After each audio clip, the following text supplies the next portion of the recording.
여러분 반갑습니다. 오늘 김세영 교수의 칭예론 강의를 듣게 되는데, 이미 저희가 이걸 듣고 토론하고 하는 그런 시간을 가졌는데, 제가 녹화에 또 실수를 해서 녹화가 제대로 되지 못했습니다. 그래서 오늘은 동영상 강의만 듣게 될 텐데요. 김세영 교수님의 그 강의는 뭐 어렵지 않고 충분히 이해할 수 있는 그런 내용이라서 강의만 듣는 걸로 하겠습니다. 죄송한 마음이고요. 앞으로는 이런 실수가 없으면 참 좋겠다 이런 생각을 합니다. 강의를 들어보겠습니다.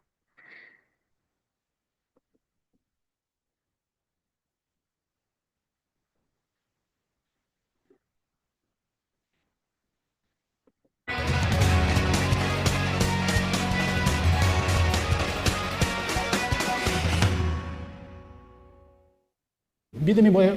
그 역사적 구원의 사건을 오늘 나에게 실존적으로 효력을 발생하게 해요.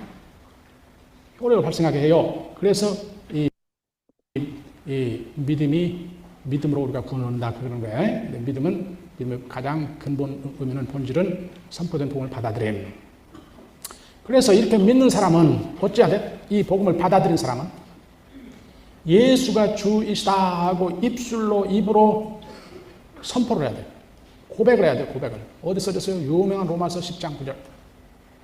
여러분들 모든 주석가들이 동의하듯이 이게 고대교회의 세례 때의 신앙 고백의 양식이에요. 세례는 뭐예요? 믿음의 공식화. 믿는 자 되어가는 과정의 끝에 공식적으로 믿음을 천명함으로 그때부터 믿는 자가 되는 거예요. 그 세례 때에 이 믿음을 선포하는 거예요. 어떻게, 무슨 형식으로? 예수가 주이시다. 10장 9절. 근데 예수가 주이시다 믿기 위해서는 뭘 믿어야 돼? 선포하기 위해서, 고백하기 위해서. 거기에 시인한다고 우리 번역된데요. 지금 개혁번역에도 그렇게 되는지 모르겠는데, 그건 아주 약한 번역이에요. 고백한단 말이에요. 부르짖는단 말이에요. 부르짖는단 말이에요. 엑스 호모 로게인, 부르짖는단 말이에요. 예수가 주이시다. 주여, 부르짖는단 말이에요. 저기 사도행전 2장, 4장에 가면은 요엘서를 인용을 해서 누구든지 주의 이름을 부르는 자는 구원을 받는다. 참 하나님 주의 이름을 부르는 행위는 그 주의 의지하고 도움을 요청하는 행위요. 주여 우리를 도우소서. 그 주의 순종을 서약하는 행위예요. 그게 부르짖는단 말이에요. 거기에 예수에게 도움을 청하고, 무슨 도움을 청하고, 그 예수의 구원의 통치에 순종하게 살겠다고 서약하면, 그게 예수를 주로 고백하면 그 말이에요. 그의 이름을 부르짖으면 구원을. 그렇게 하기 위해서는 뭐 해야 돼? 10절. 그가 우리를 위해서 죽고 일으켜졌다는 것을 내 마음속으로 믿어야 돼. 그 두 마디가 같이 가는 거예요. 그가 우리를 위해서 죽고 죽은 자 가운데 일으켜졌다는 것을, 그게 케르고마의 근본이지. 이 그리스도 사건. 네? 그걸 마음속으로 믿고, 내 심장, 내 중심에서 믿고, 그걸 뭘로 표현해?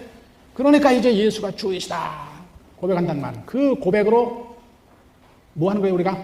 사단의 나라에서 주 예수 그리스도 하나님 아들의 나라로 뭐 하는 거예요? 전이가 이루어지는 거예요. 전이가 이루어져. 저기 골로새 1장 13절 전이가 그렇게 일어나는 거예요. 세례 때.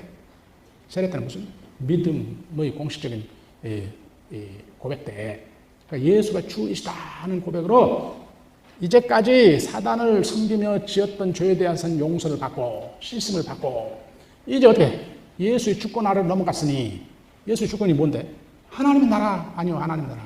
하나님 나라로 들어갔으니 하나님과 뭐 올바른 관계 회복이 된 거지. 이게 의인이야. 이게 의인. 골로새 1장 13절 14절 흑암의 권세에서 건져내서 그의 사랑하는 아들의 나라로 옮겨짐. 이게 사단 나라에서의 속량이요.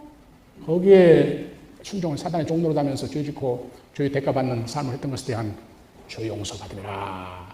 부정적인 표현이죠. 그런데 이제 예수의 주권 아래 서 있으니, 하나님의 통치를 받게 되었으니, 하나님의 통치를 배행하는 주 예수 그리스도에게 의지하고 그의 통치에 순종한 삶을 살게 됐으니, 이게 뭐예요? 이게 의인이에요. 이게 칭이에요, 칭. 네? 그러니까 요 지금 로마서 1장 3절 4절에서 저기 요약된 복음을 받아들이면은 어떻게 돼? 자연 우리 고백이 어떻게 나와?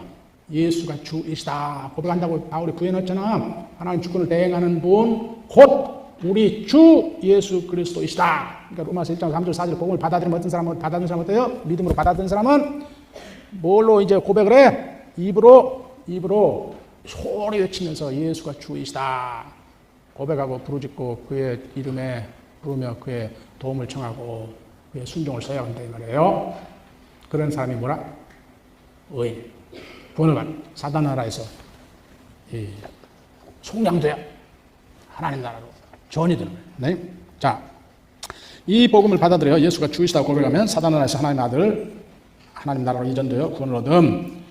이게 세례 때에 공식화되어 이렇게 예수를 주로 인정하고 그의 주권하로 이전된 사람은 이전에 사단을 섬기며 지은 죄들을 용서받고 하나님과 올바른 관계로 회복된 의인이라 칭함, 인정받음, 칭함받게 됨. 어떤 분이 질문했어요. 의인이라 칭함받으면 의인으로 여겨진다는 말이 겨우 여겨진다는 말입니까? 교인인데 계속 의인이라 그냥 여겨진다는 말입니까? 아니면 의인이 된다는 말입니까? 이거 옛날 종교 개혁 때부터 로마 가톨릭과 더불어 논쟁하는 논점이에요. 근데 그때의 논점은 이 로마 카톨릭에서 의인 된다면 도덕적으로 생각을 해서 우리가 그때부터 도덕적으로 깨끗한 죄인인데 더 이상 짓지 않는 의인이 된다. 우리 이 본질이 어떻게 변화된다. 이런 것을 서로 오해될까봐 개신교에서는 그게 아니고 하나님의 눈에 의인으로 여겨지고 의인이라 인정되고 의인의 신분 지위를 얻는 거다. 그래서 자꾸 이 법정적인 개념으로만 또 이해를 했다고. 그러니까 이게 또 약점이 뭐요? 개신교의 이 칭의론의 이 약점은 그러니까 의인됨이 칭의가 픽션이 돼, 픽션. 우리는 사실은 죄인이야, 계속 시커먼 죄인이야. 근데 하나님이 눈 감고 우리를 그냥 의인으로 인정했다 이렇게 되는 거예요. 그러니까 로마 카톨릭은 자꾸 픽션이라고 또 공격을 하는 거예요.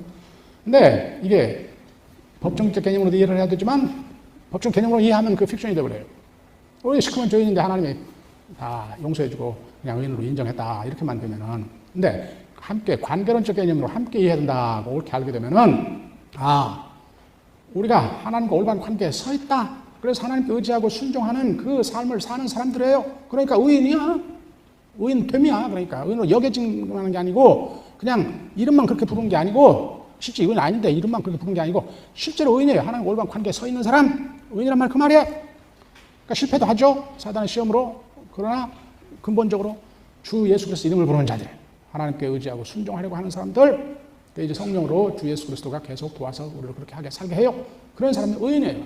이 하나님의 픽션으로만 여기는 게 아니고 실제로 하나님과 올바른 관계에 서 있는 사람.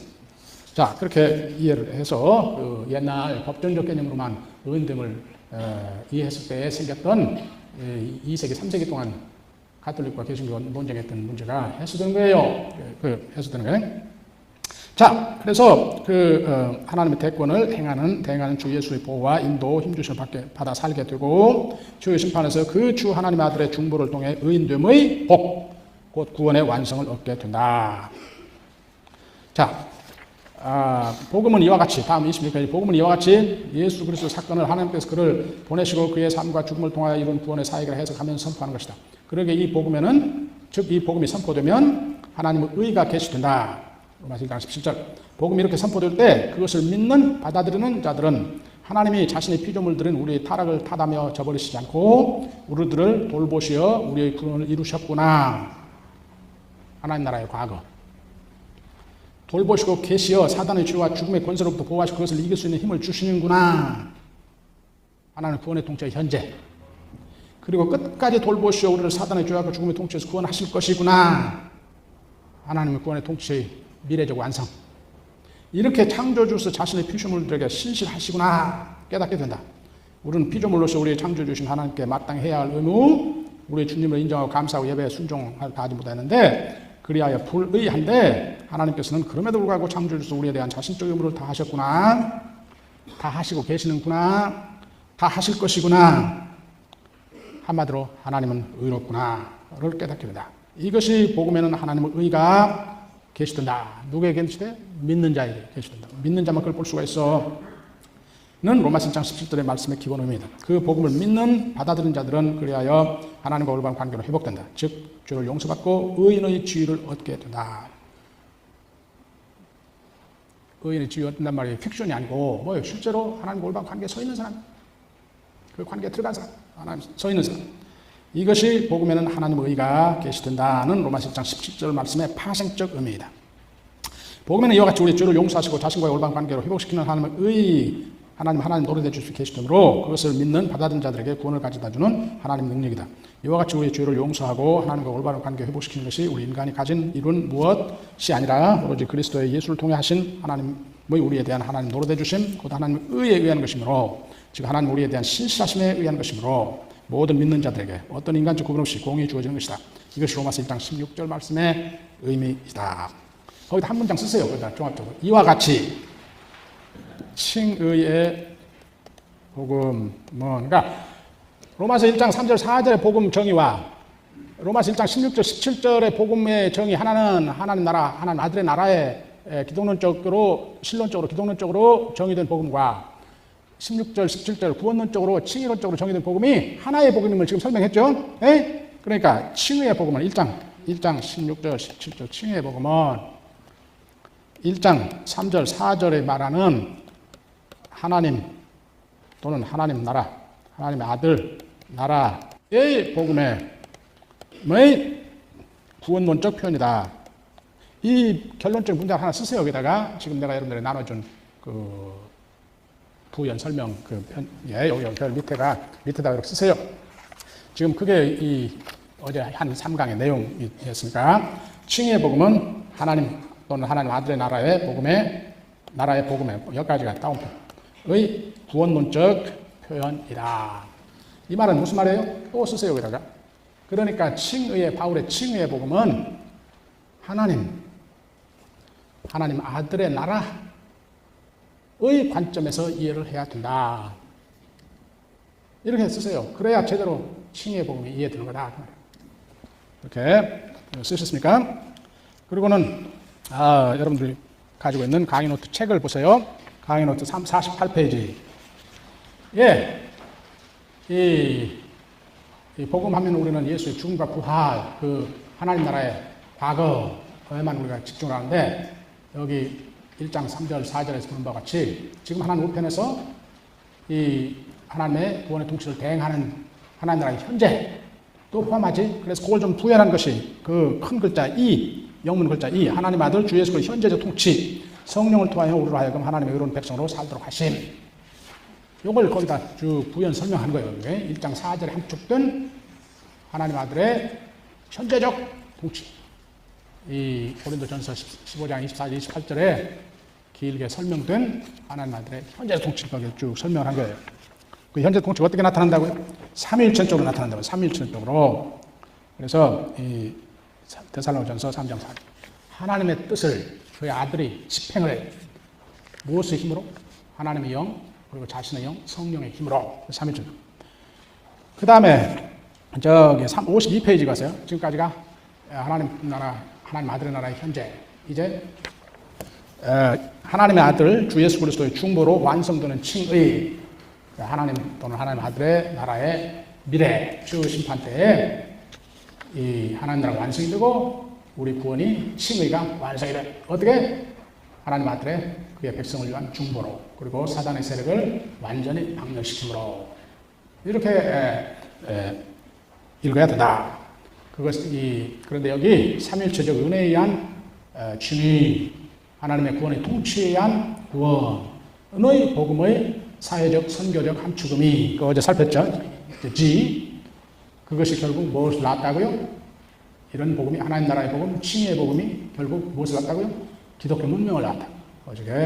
그래서 기독교 문명과 다른 종교가 만들어낸 문명들을 극명하게 대조하면서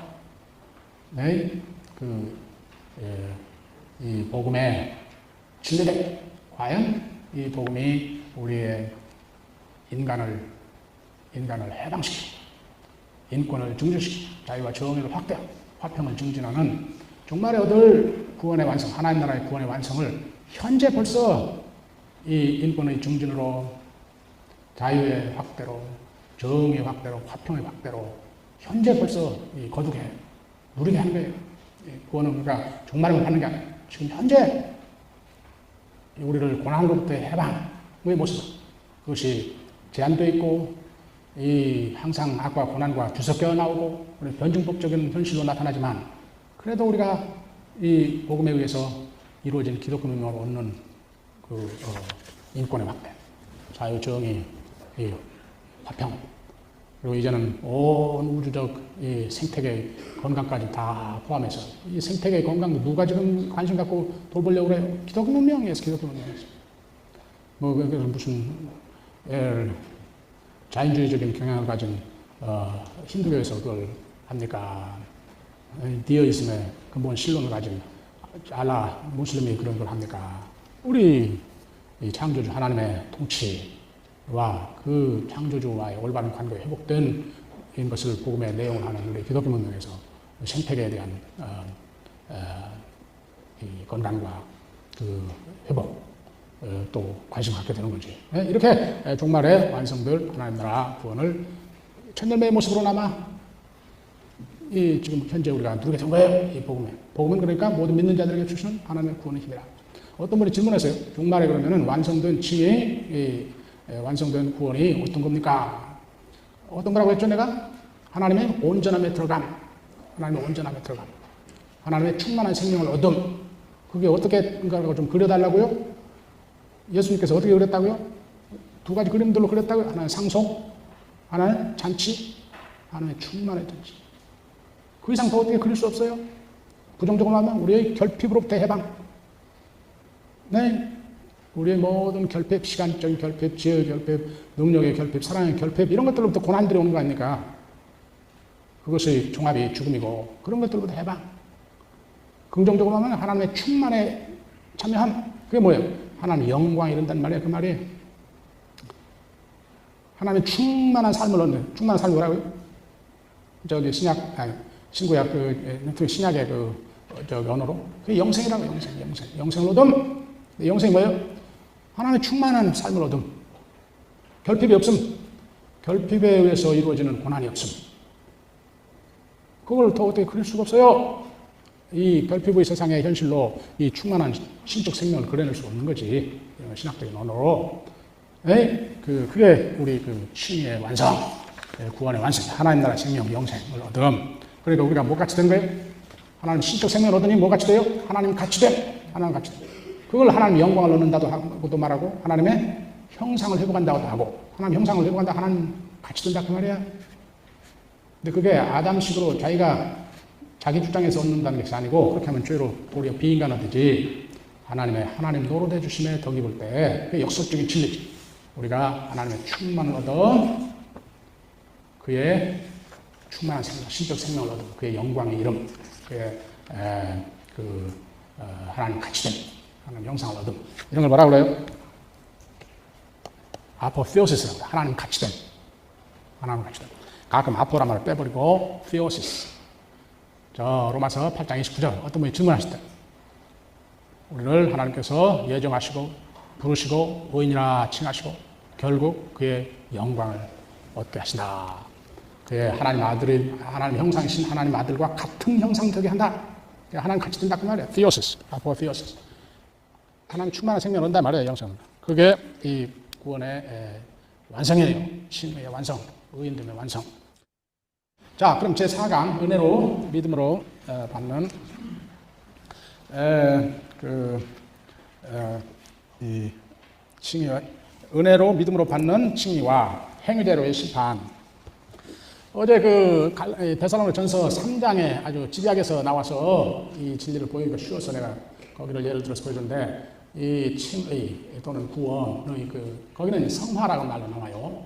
근데 이 성화가 삼위일절적으로 구조되어 있음을 보여줬어요.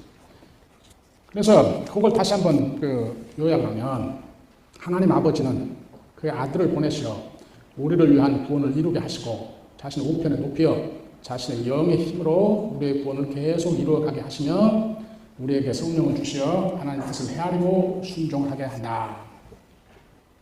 아까 어제 또 누가 나한테 질문했어요. 이 칭이란 말은 죄를 용서하고 죄책으로부터 해방을 선언하는, 무죄 선언하는 법정적 뜻도 있지만 더 중요한 것은 그리하여 하나님과 올바른 관계의 회복함을 의미한다.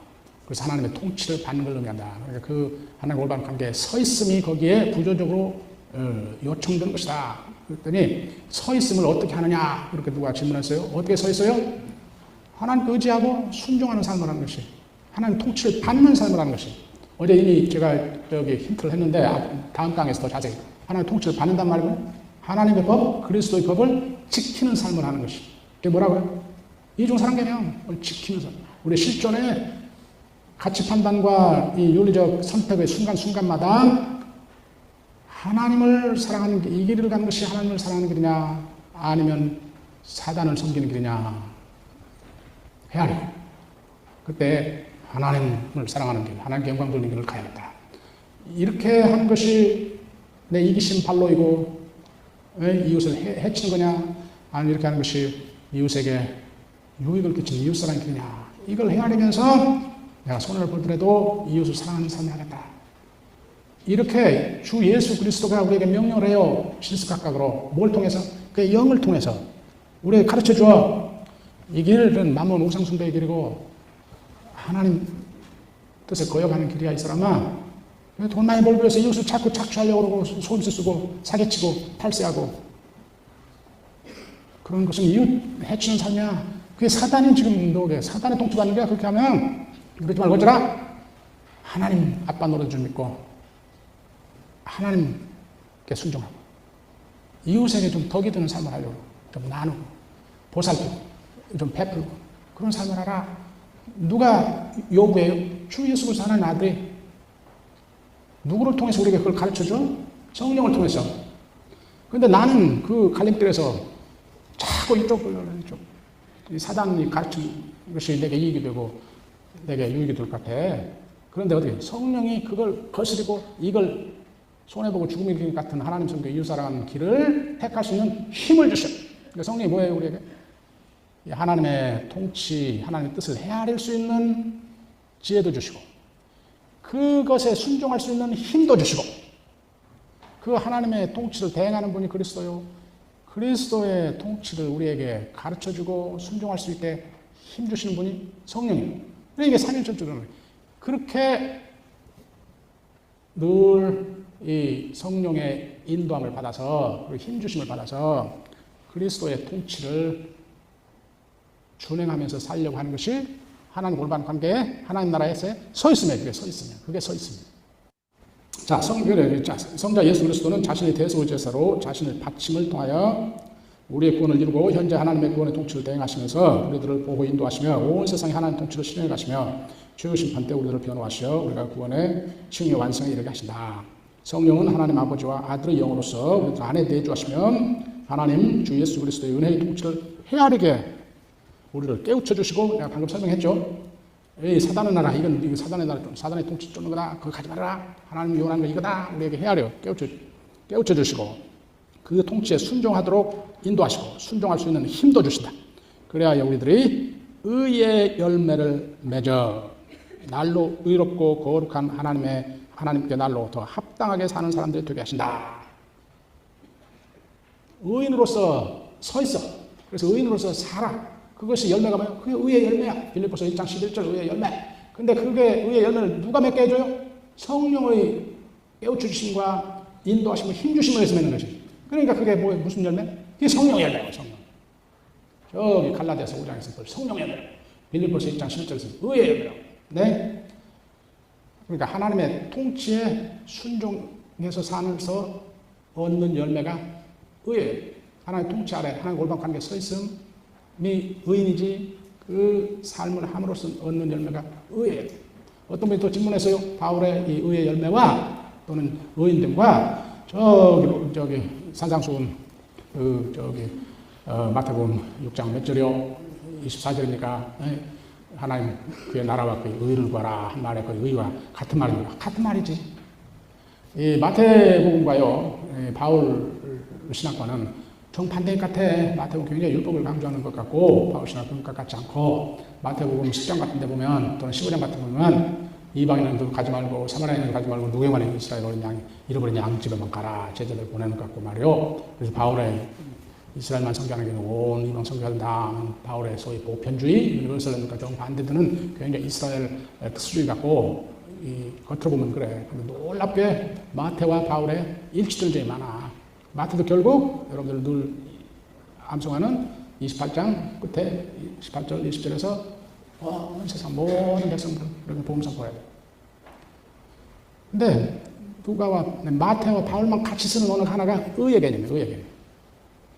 결국 같은 개념이에요. 약간 포커스가 달라요. 그런데 결국 같은 개념. 근데 지금 그의 나라와 의를 본다면 그의 하나님 나라, 하나님의 통치에 의지하고 순종하려는 삶을 하라. 그 말이에요. 그의 나라를 구한단 말이에요. 그러면 무슨 삶을 하게 돼요? 의인으로서 사는 거예요. 의를 맺는 거예요. 의의 열매를 맺는 거예요. 지금 바울도 똑같아요. 우리가 칭의 되어, 의인 되어, 하나님 올바른 관계 회복이 됐어요. 하나님 통치를 받는 사람들이 돼서 그 통치를 누가 대행해요? 지금 주 예수 그리스도가. 그 주 예수 그리스도가 어떻게 그 통치를 헤아리고 통치를 순종할 수 있는 힘을 주셔? 그의 영을 통해서. 그래서 성령의 도움으로 주 예수 그리스도가 대행하는 하나님 통치에 우리가 순종을 하면 뭘 맺어? 의의 열매. 그게 마태복음 말하면 그의 나라를 구하는 삶이고, 나라를 구한다면 그 하나님 나라에 순종하려는 삶을 하는 거고, 그러면 뭘? 의를 이루는, 의를 구하는 삶. 의의 열매. 산상수훈 끝에 열매를 보고 나무를 한다. 그래서 제대로 정말로 하나님 백성 된 자는 성령을 빙자해서 우리가 성령 영감으로 선지도 노릇도 하고 기적도 행하고 병자도 치유했습니다.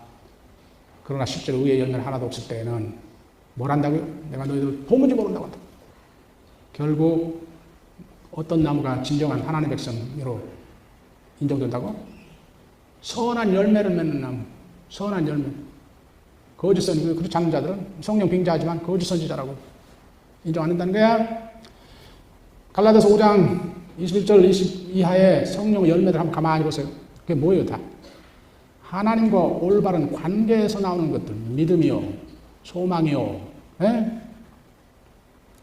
그 관계에서 나오는 것들이 뭐예요? 이웃에 적용되는 것들. 오래 참으며, 사랑이요, 선함이요, 겸손이요. 이게 다 뭐예요? 도덕적인 개념들이야. 도덕적인 가치들이야. 성령 열매들을 하면 전혀 무슨 성령 체험하면 무슨 환상 보고 무슨 방언하고 이런 것들만 생각하고 무슨 병자 치유하고 이런 거 생각해요. 성령 받은 증거가 뭐예요? 성령 열매들이 뭐예요? 하나님과 올바른 관계에 서 있음의 표징들. 그게 믿음이요. 그게 뭐예요? 소망이요.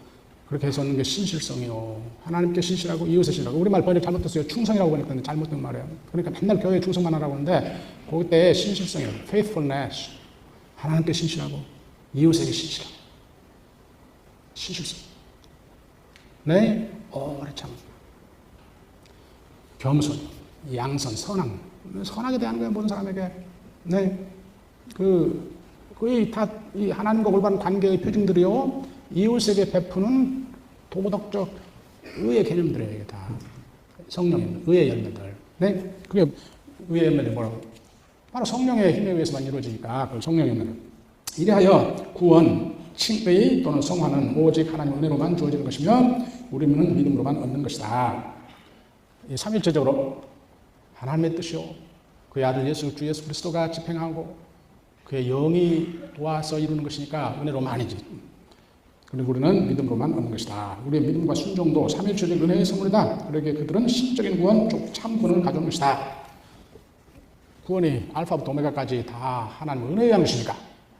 그리스도의 죽으심과 부활부터 지금 현재 사단의 통치를 극복해서 우리를 거기서 군전하는 현재적 그 통치부터 종말에 우리를 주의 심판의 변호해서 우리를 구원의 완성에 이를 때까지 일체가 하나님의 은혜라는 것. 심지어 우리의 믿음과 믿음의 순종도 그의 성령의 도움으로 일어나는 것이니까 은혜로만, 믿음으로만. 그러니까 이게 삼일체적 구원이 삼일체적 하나님의 선물이니까 이게 참 구원이지. 그 반대는 뭐예요? 인간적으로 뭘 이루는 것. 인간이 좀 보태서 이루는 것. 그럼 인간이 보태면 어떻게? 그 보탬만큼 인간적인 것은 불완전한 거지. 네?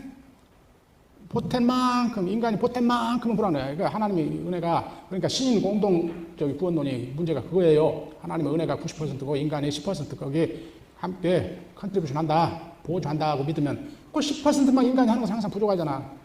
부족한 것은 구원이 될 수가 없어. 신적 온전함만이 구원이지. 그러니까 복음이 우리에게 온전한 구원을 약속하고 선물하는 거죠.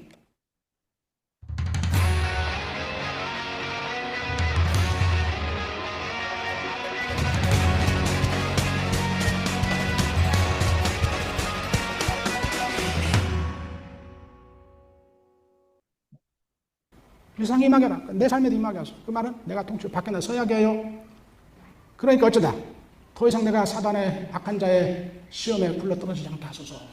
그걸로 숨이 쌍관해서 마감을 하는 거예요. 주기도문이.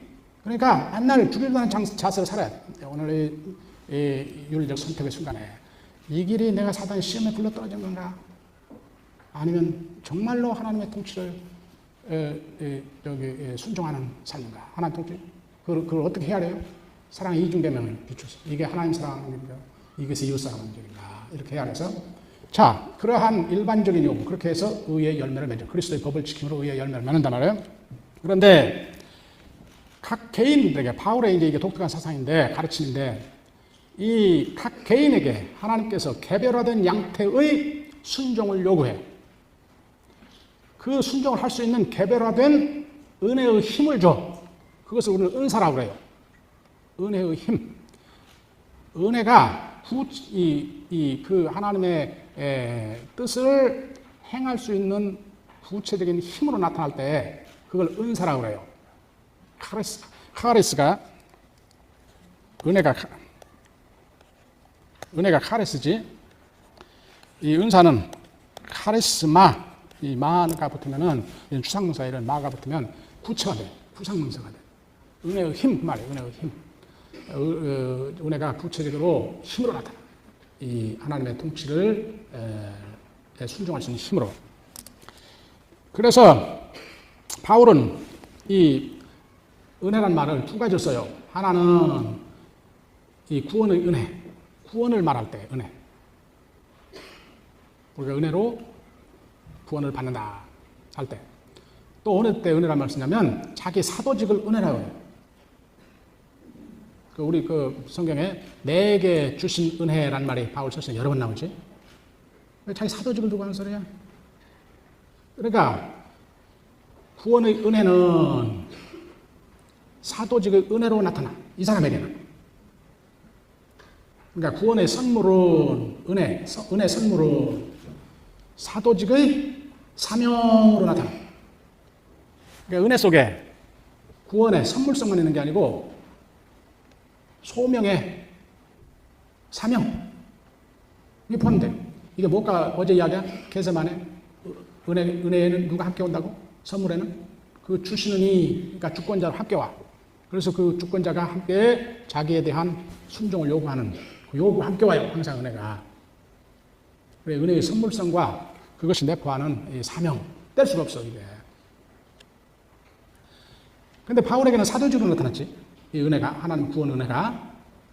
그런데 이 고린도전서 7장 17절에서 24절까지 보면요, 각 사람에게 각양의 형태로 나타난다고 해. 거기 헬라어로, 그리고 헬라어와 구조적으로 같은 영문이나 독일어나 서양언어로 봐야 그게 잘 나타나요. 그래서 내가 그 영문으로 써놨는데, 잠깐만, 이거 하나 하고 갑시다. 이 바울이 은혜만 이렇게 이쪽으로 쓰는 게 아니고 소명이란 말도 이쪽으로 써. 하나님의 부르심도. 첫째 부르심은 구원으로 부르심. 구원과 관계에서. 그런데 또 이 부르심을 어디다 써? 사명회로 부르심. 우리를 하나님 나라로 불렀다 할 때는 구원회로 부르심. 믿음회로 부르심 할 때는 구원회로 부르심. 네? 그런데 바울이 자기가 사도로 부름받은 자야. 이 사명. 그러니까 은혜도 구원회 그리고 사명에 쓰듯이 똑같이 부름이란 말, 소명이란 말도 구원에 그리고 사명에 같이 써. 근데 그게 이 부름이란 말에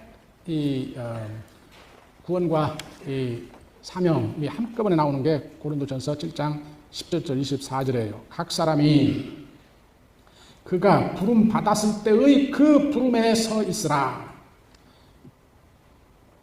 그가 부름 받은 그 부름에, 처음 부름 받은, 거기는 구원회로 부름 받았을 때의 그 부름에, 그 지금 현재 직분의 말이에요. 소명, 사명. 네. 그러면서 거기서 내가 할례 받은 자로서 구원회로 부름 받았냐? 그러면 할례 그 자국 지우려 하지 말아라.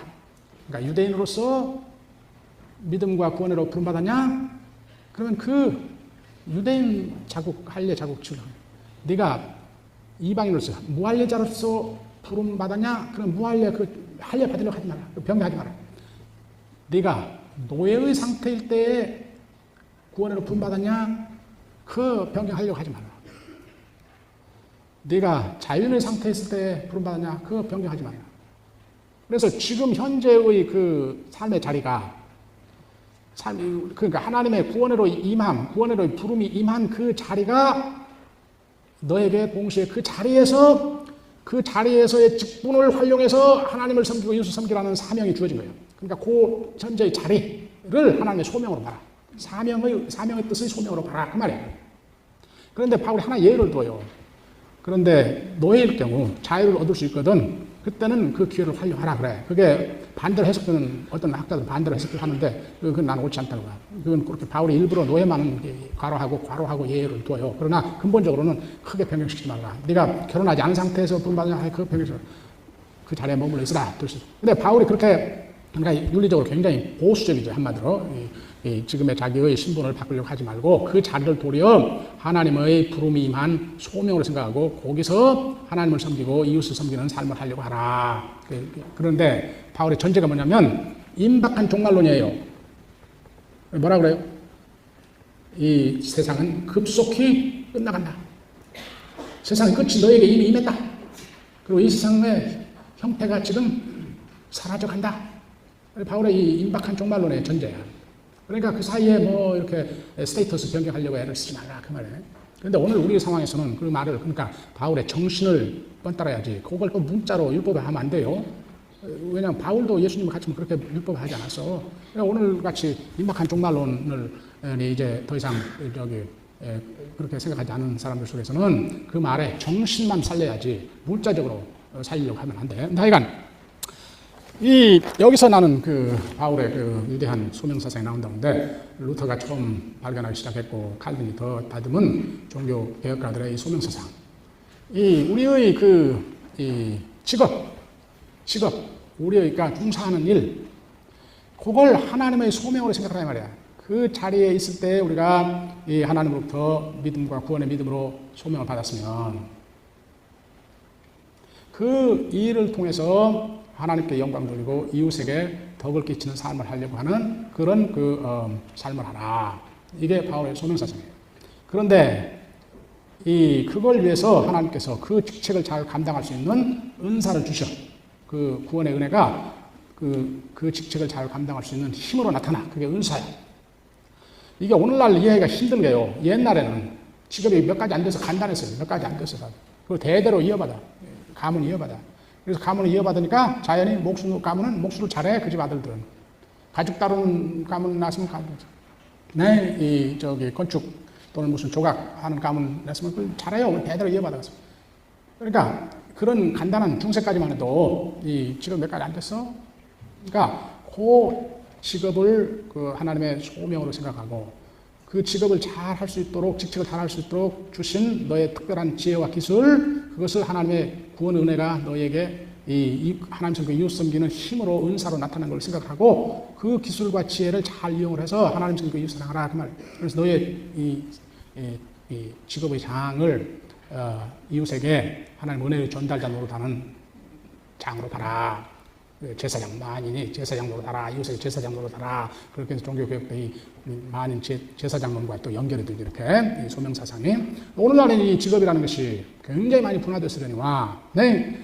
한 사람 일생에 직업을 몇 번씩 갖고 옛날에는 농부로 나서면 평생 농부인 거고 상인으로 나서면 평생 상인인 거고 평생만이 아니고 대대로 그런 거예요. 대대로. 네? 평생 뭐 조각가로 나면 그 집안은 대대로 조각가고 미술가면 대대로 미술가고 음악가면 대대로 음악가고 그런 거지. 근데 지금은 뭐 한 사람이 평생에 직업을 몇 번씩 바꾸는 삶이에요. 나 바꾸고 싶지 않아도 자꾸 회사에서 추천해가지고 할 수 없이 새 직장을 대야 쓰는 상황이야. 그러니까 이게 문자 그대로 적용되기 어려워요.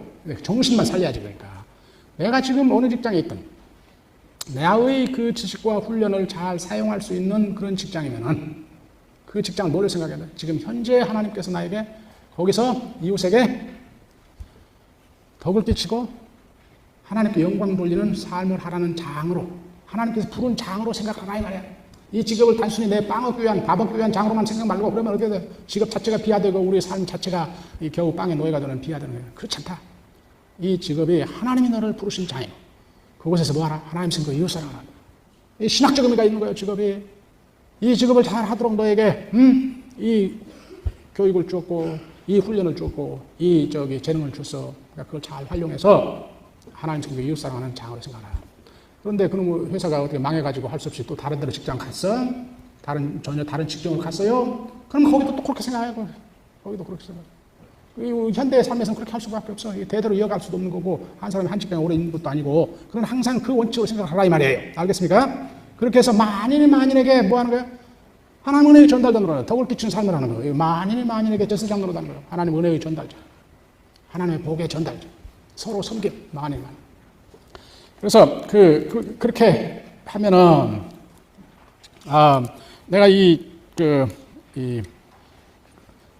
바울의 이 소명서상 여러분들 20세기 초반에 가장 위대한 사역자들 중에 한 분이었던 막스 웨버는 바울이 루터가 재발견하고 칼빈이 가다듬은 바울의 소명서상이 어쩌다는 겁니까? 종교개혁에 루터가 재발견한 칭의의 복음은 종교개혁을 이뤘다면, 루터가 재발견하고 칼빈이 다듬은 소명사상은 이 사회적, 경제적 개혁 혁명을 가져왔다. 그래서 어떤 것이 더 인간의 삶에 큰 영향을 주었는지 판정하기 어렵다. 왜? 바로 이 루터 칼빈이 재발견한 바울의 소명사상에서 이 기독교, 개신교 윤리가 나오고 자본주의 문명이 싹 튼 거다. 그렇게 높이 평가했어요. 근데 사실은 우리가 실제로 이 바울 소명서상을 제대로 이해를 하고 그걸 제대로 우리 직장에서 실현하려고 하면은 이 대단한 혁명의 힘을 가지고 있어요. 우리는 지금 직장은 순전히 이 빵 얻기 위한 것으로만 그걸로 가치로 전략됐고, 이 세속사회에서 우리가 하여금 직장을 그렇게만 생각하게 자꾸 만드는데, 우리 성도들은 그런 가운데서도 이 직장을 뭘로? 하나님이 나를 부르신 장, 하나님이 나를 보내신 장으로, 꼭 목사, 선교사만이 아니고 모든 사람들, 선생이든지 의사든지 상인이든지 사업가든지 정치가든지 농부든지 모든 사람이 지금 직장을 하나님 섬기고 이웃 섬기는 도록 하나님께서 부르신 장, 그 일을 잘 감당하도록 하나님께서 내게 주신 은혜가 은사로 나타나서 그걸 잘 감당한다. 이렇게 하면은 만인에게 제사장으로 섬김을 하면은 어떻게 됐어요? 의인들의 공동체가 이루어지죠. 의인들의 공동체. 만인을 섬기는 의인들의 공동체. 악인들의 공동체는 만인에게 늑대 노릇하는 토마스 합스가 말하는 인간 공동체. 만인에게 늑대 노릇하는. 그런데 의인들의 공동체. 만인들에게 은혜의 전달자로. 그래야 인간 사회가 탈바꿈하는 거예요. 문명이 바뀌는 거지.